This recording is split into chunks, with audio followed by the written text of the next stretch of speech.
In today's video, I'll show you how to create contact sheets in Adobe Lightroom. Have you ever encountered picky clients or models who are very demanding and only want you to edit or post the photos that they like?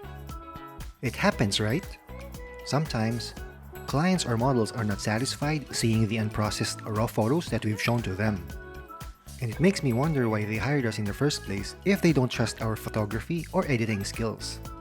Looking at photos from a camera's viewfinder or on the rear LCD screen doesn't give justice to the images, especially if the screen has a low resolution. So it is best to view them on a large computer screen. But sometimes, we don't have the time to show it to the client, or we don't have a large screen available during the shoot. This is where contact sheets or proof sheets come in. Contact sheets are thumbnail-sized images arranged typically in a grid, sort of like a preview of all the images you've taken during that photoshoot session. Clients can then take a look at those photos, take note of the ones that they like, and then forward them to the photographer for post-processing. Alright, so let's jump into Lightroom and I'll show you how to make a contact sheet. Okay, so first things first, you need to go to the library module. Next, select the photos that you want to add to your contact sheet. Feel free to exclude some photos like misfired flashes, the model blinked, or any unusable images that you don't want to show to the client. And once you have selected the photos, go to the print module. As you can see here, it already showed us a preview of the contact sheet. And here in the top left shows the number of pages, paper size, and the type of printer. Then down here we can go through the pages by clicking the left and right arrows. Over here on the right side is the settings panel, where you can modify the properties of your contact sheet. And under image settings, you have the option to zoom to fill, rotate to fit, repeat one photo per page, as well as the stroke border. We can also change the border color if you want to. Then here under layout settings, you have the option to set the margins, customize the page grid, resize the cell spacing, and adjust the cell size. Now here under guides, you can show or hide the ruler, page bleed, margins and gutters, image cells, and dimension. I don't usually change any of the settings here. Here on page settings is where you can really personalize your contact sheet by changing the background color, adding watermark or signature, adding page options, as well as the photo's information such as the caption, file name, or exposure settings.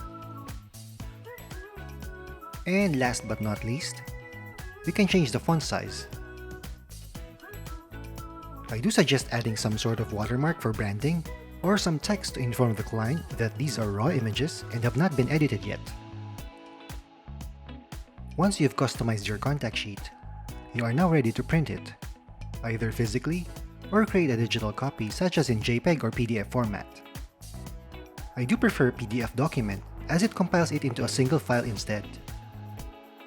You can change the resolution, print sharpening, custom file dimension, color adjustment, and color management. As for me, I just leave these settings on default. Here under the Print to settings, you can select Printer, which will create a single PDF file, or JPEG image, which will create individual pages of your contact sheet. Let's set it to Printer. And then we click on the Printer button right here, set the printer name to Adobe PDF, and then click OK. Then assign a name to your contact sheet. It will then start to generate and create your contact sheet in PDF format.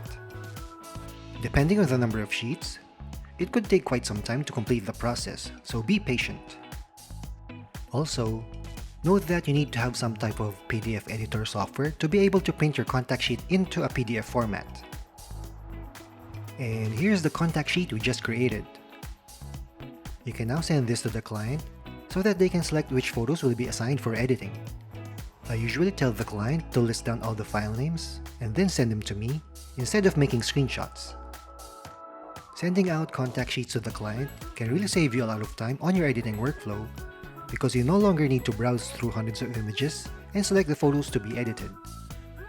Instead, they have already been pre-selected for you and all you have to do is start editing. At the same time, you are confident that the edited photos are approved by the client. So there is no guessing if the photo you chose to edit will be approved or not. But each client is different. Sometimes, they will trust you on your decision. Sometimes, they decide for you. You just have to be flexible and learn to adapt to every project.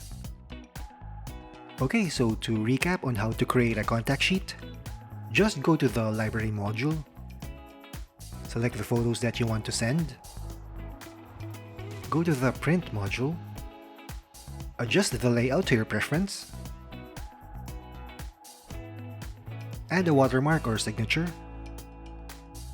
include the photo information such as the file name, set the print to printer, click the printer button, assign a name to your contact sheet, and save the PDF document. So, are you familiar with contact sheets? Or is this something new to you? Let me know your thoughts down in the comment section below. If you found this video helpful, please hit the like button, subscribe if you haven't already, and click on the bell icon to turn on notifications. I will see you in my next video. Thank you for watching.